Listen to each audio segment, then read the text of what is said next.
প্রিয় দর্শক, সংবাদপত্রে বাংলাদেশ অনুষ্ঠান থেকে আমি রেজানুর রহমান আপনাদেরকে স্বাগত জানাচ্ছি। বিভিন্ন জাতীয় দৈনিকে প্রকাশিত খবরের বিশ্লেষণ নিয়ে আমাদের আজকের এই অনুষ্ঠানে অতিথি হিসেবে উপস্থিত আছেন সিনিয়র সাংবাদিক সৈয়দ ইশতিয়াক রেজা। স্বাগত আপনাকে অনুষ্ঠানে। পত্রপত্রিকায় প্রকাশিত কয়েকটা গুরুত্বপূর্ণ শিরোনাম আমি আপনাকে একটু পড়ে শোনাই, তারপর আমরা আলোচনায় যেতে চাই। প্রথম আলো, ধনীদের ছাড়, কালো টাকা সাদা করার সুযোগ রইল, অর্থ বিল পাস। দুর্নীতির বিরুদ্ধে অভিযান শুরু করেছি, মাননীয় প্রধানমন্ত্রী বলেছেন। ট্রাম্পের সঙ্গে বিতর্কের পর বাইডেনের বিকল্প নিয়ে আলোচনা।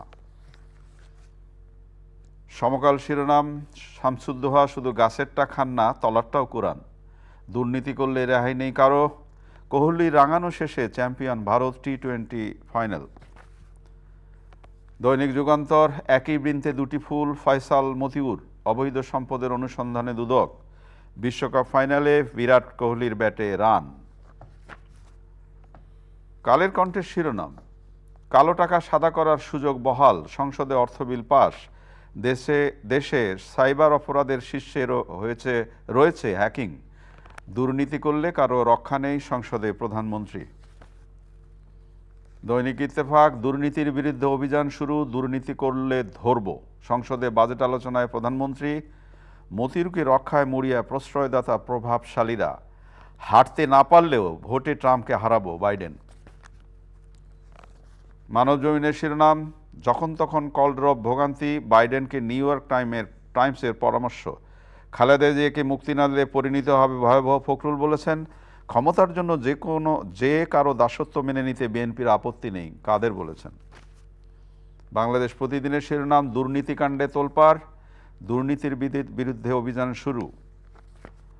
আজকের পত্রিকার শিরোনাম, সম্পদ গড়তে আইন লঙ্ঘন, হিসাব দিতেই অনীহা, আইনে চাইছে ছাড়। প্রবিধান মানছেন না পুলিশের কেউই। দেশ রূপান্তরের শিরোনাম, 100 বছর পর জমিদাতার খোঁজে ঢাবি। আন্দোলনে সহিংসতা হলে খবর আছে কাদের।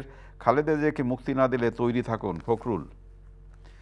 খবরের কাগজের শিরোনাম, সম্পদের হিসাব দাখিলের দাবি সর্বমহলে, ফাইনালে হাসল কোহলির ব্যাট। দৈনিক বাংলা, বাজেট উচ্চাভিলাষী নয়। যায় দিনের শিরোনাম, আইনের আশ্রয় নেন না 88% ভুক্তভোগী। অভিযান শুরু হয়েছে, দুর্নীতি করলে কারো রক্ষা নেই। দৈনিক জনকণ্ঠ, দুর্নীতি করলে রক্ষা নেই, বাজেট আলোচনায় মাননীয় প্রধানমন্ত্রীর দ্ব্যর্থহীন ঘোষণা। ইশতিয়াক, আপনি শিরোনাম শুনলেন। মাননীয় প্রধানমন্ত্রী সংসদের বাজেট আলোচনায় বলেছেন যে দুর্নীতি করলে কারো রেহাই নেই। হ্যাঁ, অনেক ধন্যবাদ। মাননীয় প্রধানমন্ত্রীর এই কথায় আমরা আশ্বস্ত হতে চাই, কিন্তু একই সাথে তিনি যে বলেছেন দুর্নীতির বিরুদ্ধে অভিযান শুরু হয়েছে, সেটা কোথায়? আমরা তো সেটা দেখতে পাচ্ছি না। এখন পর্যন্ত দুর্নীতির যে কয়টি নজির এসছে সেটা কিন্তু সামাজিক মাধ্যম, গণমাধ্যমের মাধ্যমে উঠে এসেছে। সরকার উদ্যমী হয়ে এবং উদ্যোগী হয়ে যে কোনো কিছু বের করেছে সেটা তো আমরা দেখতে পেলাম না। দুদকেও কোনো সক্রিয়তা দেখতে পাইনি। পত্রপত্রিকায় রিপোর্ট হয়েছে, তাই তারা শেষ পর্যন্ত অনুসন্ধানী দল গঠন করেছে, সন্ধান করছে। এখন পর্যন্ত বেনজির আহমেদের বিরুদ্ধে মামলা হয়নি, মতিউরের বিরুদ্ধে মামলা হয়নি। এই সপ্তাহে মামলা হবে মতিউরের। আপনার বিরুদ্ধে হতে তো এত সময় লাগে না, যে কোনো একজন সাধারণ মানুষের বিরুদ্ধে হতে। বেনজির সাহেবের বিরুদ্ধে হতে এত সময় লাগছে কেন, তাই না? সুতরাং এখানে বলা যায় না যে অভিযান শুরু হয়েছে। তবে প্রধানমন্ত্রী যেহেতু এটা বলেছেন, আমরা আশ্বস্ত হতে চাই। এবং একই সাথে সরকারি কর্মকর্তা কর্মচারীরা যে সম্পদের হিসাব দিচ্ছে না, সেইটা দিয়ে আগে শুরু হোক। তারা চাকরিতে যোগদানের সময় তাদের কি ছিল আর আজকে কি হয়েছে, শুধু গত 15 বছরে কি হয়েছে সেটার একটা অনুসন্ধান চলুক, তারা সম্পদের হিসাব দেখ। বাংলাদেশে আরেকটা বড় বিষয় হয়ে দাঁড়িয়েছে, ধনী মানুষের কোথাও কোনো জবাবদিহিতা নাই। এই যে ধনীদের ছাড়, কালো টাকা সাদা করার সুযোগ রইল। এক্স্যাক্টলি। আপনি ধনবান হতে কোনো দোষ নেই, কিন্তু সেই অর্থ আপনি কিভাবে অর্জন করছেন সেটা একটা বড় প্রশ্ন। পুঁজিবাজার লুট করে, ব্যাংক ব্যবস্থাকে করায়ত্ত করে, ব্যাংকের টাকা মেরে দিয়ে টাকা পাচার করে, তারপরে আপনি বিদেশে গিয়ে ফুর্তি করছেন, বড় বড় অনুষ্ঠান করছেন, বাড়ি করছেন, বিদেশে আপনার ঠিকানা করছেন, আর বাংলাদেশটাকে শুধুমাত্র আপনার টাকা বানাবার মেশিন বানিয়েছেন। সম্পদ কর তো হওয়া উচিত ধনীদের উপরে, পৃথিবীর সব দেশে আছে। উল্টো যেটা করা হয়েছে, এই কালো টাকাকে সাদা করার জন্য 15% একটা ব্যবস্থা রাখা হয়েছে। সেখানে যারা বৈধতায় করবে তাদেরকে শাস্তির বিধান করা হয়েছে, তারা 30% দিবে। তো এটা তো প্রকাশ্যে রাষ্ট্রীয় প্রশ্রয়, যে তোমরা কালো টাকা অর্জন করো, তোমাদেরকে সামান্য কিছু দিয়ে সাদা করে ফেলা যাবে, তোমাদের সমস্ত অর্জন বৈধ হয়ে যাবে। একটা সমাজে কিন্তু এই ধরনের দর্শন কিন্তু একটা অন্যায্য দর্শন তৈরি করেন, ন্যায্যতার দর্শন এটা না। মানুষ তখন নিজেকে ভিকটিম মনে করে, মানুষ মনে করে যে আমার সৎ থাকাটা একটা অপরাধ। এবং বাংলাদেশে না, সেটাই তো মনে হয় যে সৎ থাকাটাই তো অপরাধ। এবং সৎ মানুষের খোঁজে আপনি যদি এখন একটা অভিযান চালান তাহলে দেখবেন বেশি মানুষ সৎ থাকতে চাচ্ছে না। বাংলাদেশের সরকারি অফিস আদালত, রাজনৈতিক নেতৃত্ব একটা যোগ সাজস তৈরি করেছে এবং এটার মাধ্যমে যে কর্মসংস্কৃতিটা আমাদের, সেটা আসলে দুর্নীতির সংস্কৃতি। এবং আমাদের সরকারি আমলারা ভালো কাজের দৃষ্টান্ত স্থাপন করতে পারছে না, মানুষকে কোনো সেবা দিতে পারছে না, কিন্তু দুর্নীতির ক্রেজ তৈরি করছে একটা, যে দুর্নীতি করো, সরকারি চাকরি করো, দুর্নীতি করো, ভালো থাকবা, রাজনীতি করো, টাকা কামাও, ভালো থাকবা। তো এই ক্রেজ থামাবে কে? এটা তো শুধু মুখের কথায় থামবে না, এটার জন্য তো সিস্টেমের প্রয়োজন আছে। যেদিন বাংলাদেশে দুর্নীতির খরচ দুর্নীতির আয়ের চেয়ে বেশি হবে, সেদিন দুর্নীতি কমবে। এখন আপনি সেটা কিভাবে করবেন? এটা ভালো কথা বলছেন। এই যে সাদিক অ্যাগ্রো নিয়ে এত কথাবার্তা হচ্ছে, যে ছাগল কাণ্ডে কার ভাগ্য গেল, কার ভাগ্য শেষ হলো। এখন বড় প্রশ্নটা যেটা হলো যে সাদিক কাণ্ডের কারণে এই খালটি অবমুক্ত করা গেল বা খালটি দখল নেওয়া গেল, তো এরকম অবৈধ খালের উপর তো অসংখ্য বাড়িঘর আরো অনেকে তৈরি করে রেখেছে, তার কি হবে? না, এটা তো একটা টম এন্ড জেরি খেলা হচ্ছে। কিছুদিন পর পর অভ্যন্তরীণ পরিবহন কর্তৃপক্ষ, ঢাকা সিটি কর্পোরেশন, তারা করে কি খালের পাড়ের জিনিস মানে স্থাপনা ভাঙে চলে আসে, আবার গিয়ে কিন্তু হয়। সাদিক এগ্রোর এই স্থাপনা আমি আজ থেকে প্রায় 5 বছর আগে দেখেছি। তো 5 বছর ধরে সিটি কর্পোরেশনের চোখের সামনে এটা থেকে গেল, রাস্তা দখল করে, খাল দখল করে আমি নিজে দেখে এসেছি। এখন একটা ছাগল কাণ্ডের পরে সিটি কর্পোরেশনের ঘুম ভাঙলো, এর আগ পর্যন্ত তারা কেউ জানতো না এটা। সবাই জানে যে রাস্তার উপরে খাল দখল করে তারা এটা করছে। দুটি জিনিস, সিটি কর্পোরেশন রাস্তাও দখল করেছে, খালও দখল করেছে, দুটা দখল করে তারা ব্যবসা করছে। এখন সাদিক এগ্রোর মালিক কি বলছে যে আমার কোনো লস নাই, কারণ তার তো লাভ যা হবার হয়ে গেছে, আমার কিছু যায় আসে না। কত অধ্যত্ত আপনি চিন্তা করেন, একটা লোক সরকারি অথরিটিকে বলছে আপনি ভাঙেন, আমার কোনো লস নাই। কি ধরনের চিন্তাভাবনা তার? তাহলে সে কি পরিমাণ উইনফল প্রফিট করছে এখান থেকে। এবং সেখানে আরও স্থাপনা আছে বলা হচ্ছে, সেগুলো কিন্তু ভাঙা হয় না। আপনি কি, এটা একটা প্রতিক্রিয়াশীল কাণ্ড, এটা প্রগতিশীল কাণ্ড না। সাদিক এগ্রো বলা হচ্ছে, তাই সাদিক এগ্রো ভেঙে দিয়ে আসলেন, অন্যগুলো কোথায়? সেগুলো ভাঙার, এবং ভাঙলে পরে উঠে কি করে? এর আগে আমরা অত্যন্ত প্রভাবশালী ব্যক্তিদের স্থাপনা ভাঙতে দেখেছি, তারা আবার গড়ে তুলেছে। সবচেয়ে বড় কথা, সরকারি অফিসগুলো, বিভিন্ন দপ্তর খালের জমি দখল করে সেখানে অফিস করেছে, সেগুলো ভাঙবে কে? সেখানে গিয়ে দেখেন সরকারি অফিস, বিদ্যুৎ বিভাগ আছে, অভ্যন্তরীণ নৌ পরিবহন কর্তৃপক্ষ নিজেরা আছে, ওই সিটি কর্পোরেশন আছে, ওই অনেক ধরনের বাহিনীর অফিস আছে, সেগুলো ভাঙবে কে? অনেক প্রশ্ন, মানে এই যে বলে না যে দিচ্ছে না কেউ জবাব তার। সাইবার অপরাধ নিয়ে আজকের পত্রিকায় কয়েকটি রিপোর্ট আছে। সাইবার অপরাধের শিকার 59%ই নারী। হ্যাঁ, ওটা হলো বুলিং এর শিকার তারা সাংঘাতিকভাবে। নারী শুধু না, আপনি সমাজের যে কোনো সম্মানিত মানুষ, নারীরা তো একদম ভিকটিম, এতে কোনো সন্দেহ নাই। মানে রেজানুর রহমান কিছু করে না, কাউকে যদি আপনি বিপদে ফেলতে চান তাহলে তার নামে ছবি ফটোশপ করে তার নামে নানা কিছু ছড়িয়ে দিতে পারেন। এই ভিকটিম আমি, এই ভিকটিম আপনি, যে কেউ হতে পারেন। এবং এটার জন্য সবচেয়ে বড় উপায় হলো বিদেশে বসে কিছু করা, তাহলে তাকে আপনার ধরতে পারছেন না। একটা শ্রেণী তৈরি হয়েছে শুধুমাত্র, এবং বাঙালির ভিতরে যে গীবতের টেন্ডেন্সি আছে, সেটা এখন প্রকাশিত হচ্ছে ফেসবুক আর ইউটিউবে।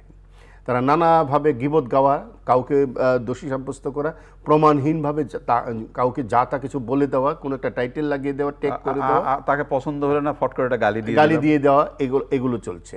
আমাদের মধ্যে সামাজিক মাধ্যমের এডুকেশন দরকার। আমি ইউরোপিয়ান ইউনিয়নের জাকার্তা কনফারেন্সে মিডিয়া সামিটে জয়েন করেছিলাম, সেখানে তারা বলছিলেন যে প্রতিটা নাগরিককে সামাজিক মাধ্যম শেখাতে হবে। তারা সেই উদ্যোগ নিচ্ছে স্কুল কলেজগুলোতে, হোয়াট টু রাইট, কী লিখবেন সামাজিক মাধ্যমে, কি বলবেন, তারা স্কুল পর্যায় থেকে এই শিক্ষাটা শুরু করেছে। আমার এখানে সেই উদ্যোগ আছে, যে যা পারছে, ওয়ান ম্যান আর্মি। আমার কাছে একটা ডিভাইস আছে, আমার একটা অ্যাকাউন্ট আছে, সুতরাং আমি যা ইচ্ছা তাই লিখে দিলাম, বলে দিলাম, ইচ্ছা করলো। এবং গ্রামের অবস্থা কিন্তু আরো খারাপ, মেয়েরা ভিকটিম, মেয়েদের ছবি, এবং এমনও অ্যাপ আছে যে কোনো মেয়েকে যে কোনো চেহারা করে দেওয়া, পোশাকহীনভাবে তুলে ধরতে পারে। সেই শরীরটাও তো তার না, কিন্তু এগুলো করছে। এবং এগুলো গ্রামের মেয়েরা ভিকটিম হচ্ছে, তারা স্কুলে যেতে পারছে না, কলেজে যেতে পারছে না, অনেক মেয়ের বিয়ে হচ্ছে না, বিয়ে ভেঙে যাচ্ছে। ভয়ঙ্কর একটা সামাজিক অস্থিরতা চলছে। ইশতিয়াক, আপনি বোধহয় খেয়াল করেছেন সাম্প্রতিক সময়ে রাজধানীতে আরেকটি উপসর্গ দেখা দিয়েছে। ধরেন আপনি আপনার স্ত্রীকে নিয়ে বেড়াতে গেলেন, আজকেই পত্রিকায় আছে যে একজন স্বামী তার স্ত্রীকে নিয়ে বেড়াতে গেছে, 5-7 জন বখাটে জুড়ো তাকে উঠিয়ে নিয়ে যায় ধর্ষণ করেছে বা তার উপর অত্যাচার করেছে। তো এই যে নিরাপত্তাহীনতা, এই নিরাপত্তাহীনতার জায়গাটাতে কতদিন আমরা কি ভাববো কি? এটা হলো পুলিশের একটা বড় ভূমিকা লাগবে। বিচারহীনতা সংস্কৃতিটা হলো বড় হয়ে দেখা যায়। জাহাঙ্গীরনগরের ঘটনা আপনার মনে আছে? বেড়াতে গেছে, বিচার হয়েছে? বিচার হয়নি। এই যে বিচার না হওয়াটা, রাজনৈতিক কারণ দেখানোর চেষ্টা করা, রাজনৈতিক যোগসূত্র দেখার চেষ্টা করা, তারপরে যদি কোনোভাবে শাসক দলের সাথে একটা সম্পর্ক তৈরি করতে পারে ধর্ষকরা, তাহলে তো আর কোনো কথাই নেই। রাজনীতির কথা বললেন আপনি, একটু রাজনীতির প্রসঙ্গে আসতে চাই। সহিংসতা হলে খবর আছে, আবারও খেলা হবে, কাদের সাহেব বলেছেন। খালেদা জিয়ার মুক্তি না দিলে পরিণতির জন্য প্রস্তুত থাকুন, মির্জা ফখরুল বলেছেন। দুই দলের পাশাপাশি দুটি ছবি, দুই সাধারণ সম্পাদকের বক্তব্য পাশাপাশি, একদম মেপে মেপে দেওয়া। অর্থহীন একেবারে, দুজনেই অর্থহীন কথা বলে। এই যে খেলা হবে কথাটা আমাদের প্রায় সময় ওবায়দুল কাদের সাহেব বলেন, এটা একটা অসাংস্কৃতিক শব্দ, এটি একটি অনাগরিক শব্দ।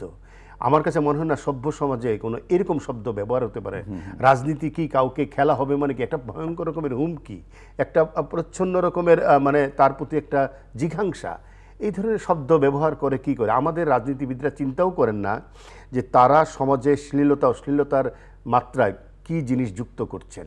আমাদের তরুণ সমাজ, কিশোর সমাজ তাদের কাছ থেকে কি শিখছে, এবং এই ধরনের শব্দ তার কর্মীদেরকে যে নানাভাবে মানে উচ্ছৃঙ্খল করে দিচ্ছে, তাদেরকে যে জিজ্ঞাসার মধ্যে ফেলে দিচ্ছে, এইটা চিন্তাও করছে না। তিনি মনে করছেন তিনি একটা চমৎকার শব্দ বলেছেন, কিন্তু এই শব্দটার ব্যক্তি কতটুকু, এই শব্দটা, এবং এটা নিয়ে কিন্তু দলের ভিতরে কথা হয়েছে, তারপরে তিনি এটা বলছেন। এই শব্দটা শ্লীল নয়, এটা কোনো শোভন শব্দ নয়।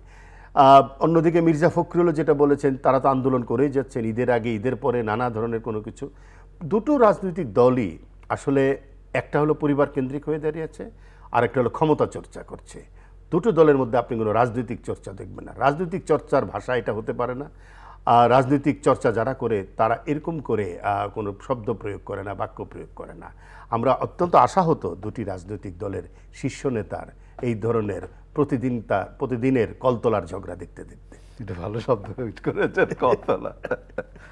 আজকে এইচএসসি পরীক্ষা শুরু হচ্ছে। এই বর্ষণমুখর দিনে পরীক্ষার্থীদের অনেক দুর্ভোগ হবে মনে হচ্ছে, কিন্তু আরেকটি রিপোর্ট আলোচনা করতে চাই। 8 লাখেরও বেশি শিক্ষার্থী ঝরে গেছে 1 বছরে, প্রাথমিক শিক্ষার সুমারিতে বলা হচ্ছে।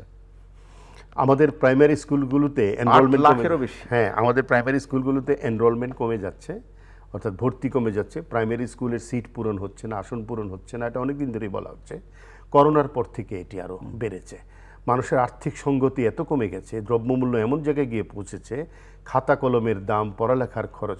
সরকার বইটা দিচ্ছে, সরকার হয়তো তাকে ফিটা নিচ্ছে না, কিন্তু তার তো খরচ আছে, তাকে স্কুলে পাঠাতে হয়, তার খাতা কলম কিনতে হয়, এগুলো আসলে পারছে না। আচ্ছা ইশতিয়াক, আমি দুজনেই আমরা বিশ্ববিদ্যালয়ের রিপোর্টার হিসেবে আমাদের পেশাগত জীবন শুরু করেছিলাম। এই যে আপনি বললেন যে সরকার বিনামূল্যে বই দিচ্ছে, এটা তো একটা বড় অর্জন, কিন্তু ছাত্র সংগঠনগুলো সাধারণত যা হয় যে ছাত্রদের এই দাবি দেওয়া সম্পর্কিত তাদের খাতা কলম বই এই নিয়ে আমরা আন্দোলন হতে দেখেছি, আমরা নিজেরাও এই রিপোর্ট করেছি। এখন কি হয়? না, এখন হয় না। এখন ছাত্র রাজনীতি বলে তো কিছু নেই, ছাত্র আন্দোলন বলেও কিছু নেই। যেটা আছে ক্যাম্পাসগুলোতে শুধুমাত্র ক্যাম্পাসগুলোতে দখলবাজি আছে, শুধুমাত্র শাসক দলের ছাত্র সংগঠনের মিছিল আছে, আর কারো নেই। আর কোনো বৈচিত্র্য নাই, কোনো ক্যাম্পাস গণতন্ত্র বলে কিছু নেই। শুধু একটি মাত্র কণ্ঠস্বর সেখানে উচ্চারিত হয়, শিক্ষকদেরও ছাত্রদেরও, আর কারো কোনো কিছু নেই। আপনি এখন খোঁজ দিয়ে দেখেন, সেখানে আর কারো কোনো বক্তব্য উচ্চারিত হয় না, কারো কথা শোনা হয় না, কাউকে কথা বলতে দেওয়া হয় না। শুধু একটি দল কথা বলবে, আবার যখন আরেক দল ক্ষমতা আসবে তারা হয়তো এরকম একটা গণতন্ত্র চালু করবে, স্লোগানটা পাল্টাবে। হ্যাঁ, স্লোগানটা পাল্টে যাবে, পরিস্থিতিটা হয়তো একই রকম থাকবে, কিন্তু দলের চেহারা বদলে যাবে। কাগজের দাম যেই জায়গায় পৌঁছেছে, আমার বিশ্বাস আপনার সন্তান ছোট থাকলে আপনিও খুব চিন্তা ভাবনা করতেন। সেখানে আপনি চিন্তা করেন দিনমজুরের সন্তান, খুব সাধারণ নির্ধারিত আয়ের মানুষের সন্তান কিভাবে লেখাপড়া করবে। এটা নিয়ে সরকারের ভাবা উচিত, অন্তত স্কুল কলেজ খাতা কলমের দাম কিভাবে কমানো যায়। সরকারের একটা বিরাট সাফল্য যে বছরের প্রথম দিনে ছাত্রছাত্রীদের হাতে বই দিচ্ছে, বিনামূল্যে বই দিচ্ছে। এটা একটা, আমি বলবো আমাদের মতন দেশের জন্য একটা বড় গৌরবের জায়গা। কিন্তু একই সাথে পড়ালেখার অন্য খরচ যদি বেড়ে যায় তাহলে সেটা সাংঘাতিক নেতিবাচক। মাদ্রাসা বাড়ছে, স্কুল কমছে, মাদ্রাসার শিক্ষার্থী বাড়ছে, স্কুলের শিক্ষার্থী কমে যাচ্ছে। বাংলাদেশ প্রগতির পথে হাঁটবে নাকি পেছনে হাঁটবে আমি জানি না। শাসককুল যেহেতু তাদের সন্তানেরা, আমি আবারও বলি, বাংলাদেশটা ওনারশিপ নাই। এই দেশটা শুধু টাকা বানানোর একটা শ্রেণীর, আর বাইরে শুধু এনজয় করার জায়গা। 1 মাসের সেই রুদ্ধশ্বাস অপেক্ষা, বাংলাদেশ তো ফিরে এসছে। আমরা একটা ফাইনাল দেখলাম গতকাল এবং মনে হলো যে দক্ষিণ আফ্রিকা জিততেই হেরে গেল। তখন আমার বাংলাদেশের কথা খুব মনে হচ্ছিল যে এ খেলাটা কি আর একটু এরকম হতে পারতো কিনা। না দেখেন, ক্লাসেনের যে ব্যাটিং দেখলাম, অসাধারণ ব্যাটিং। আমরা তো এক পর্যায়ে ভেবেছিলাম জিতেই যাবে। 31 বলে 32 রান দরকার, হাতে 6 উইকেট, অত জিততে পারলো না। দক্ষিণ আফ্রিকার যে একটা পরিচিতি আছে চোকার হিসেবে, সেটা আবার প্রমাণিত হলো। তবে এখন তারা জোকারে পরিণত হয়েছে, যে 31 বলে 32 রান করতে পারলো না এবং মনে হলো যে তারা আরামসে হারছে। তাদের হারার মধ্যে যে এত আরাম, এটা দক্ষিণ আফ্রিকাকে দেখে বোঝা গেল। ভারতীয় দলের পেশাদারিত্ব, সূর্যকুমার যাদব, কোহলির ফিরে আসা, সূর্যকুমার যাদব যে ক্যাচটা ধরলেন লাইনে, একেবারে বাউন্ডারি লাইনে, পুরো ম্যাচটা ঘুরিয়ে দিয়েছে। এবং শেষ সময়গুলোতে ভারতীয় বোলারদের যে নিয়ন্ত্রিত বোলিং, আসলে পেশাদারিত্ব, টিম এক্সপিরিয়েন্স, তারপরে টিমের বিরুদ্ধে যে সংহতি, টিম স্পিরিট, এগুলো যে খেলার মধ্যে অনেক বেশি ম্যাটার করে। ভারতীয় দলটাকে দেখলে খাদের কিনার থেকে দলটাকে টেনে আবার তুলেছে, কিন্তু প্রত্যেকটা খেলোয়াড় তাদের সর্বোচ্চ দেওয়ার চেষ্টা করেছে। না, বিশেষ করে দেখেন আপনি যে কোহলির ব্যাটে তো রান পাওয়া যাচ্ছিল না, কিন্তু সময় যখন দরকার তখন কিন্তু তিনি জ্বলে উঠলেন। প্রথমে 3টা উইকেট পড়ে গেল, কিন্তু তারপরে কোহলি এবং আকসার যে ব্যাটিং করলেন, যে জুটি করলেন, ফাউন্ডেশন তৈরি করে দিলেন। মানে এইসব জায়গা থেকে কি বাংলাদেশের শিক্ষণীয়? আমি জানি না, শিক্ষণীয় অবশ্যই, কিন্তু যেটা হয় কি, শেখার তো কোনো চেষ্টা নাই। বাংলাদেশ ক্রিকেট দলটা এখন ধরেন এটার মধ্যে ক্রিকেটের চাইতে অক্রিকেটীয় আচরণ। একেবারে শেষ করি, আজকে এই সামাজিক যোগাযোগ মাধ্যমে তো অনেক কিছু দেখা যায়। এই যে আমাদের বোর্ড প্রধান, তার যে এত কথাবার্তা এই ক্রিকেট নিয়ে দেখা যায়, অন্য দেশের বোর্ড প্রধানরা কিরকম কথা বলেন? তার ভার্বাল অ্যাটিটিউড, মুখের অঙ্গভঙ্গি অক্রিকেটীয়, তার কথা ভয়ঙ্কর পলিটিশিয়ানের মতন। এটার মধ্যে কোনো ক্রিকেট খুঁজে পাবেন না। অনেক ধন্যবাদ আপনাকে। প্রিয় দর্শক, আমরা যে বিষয়গুলো নিয়ে কথা বললাম আপনারা সে শুনলেন। ভালো থাকবেন, আগামীকাল আবার কথা হবে। খোদা হাফেজ।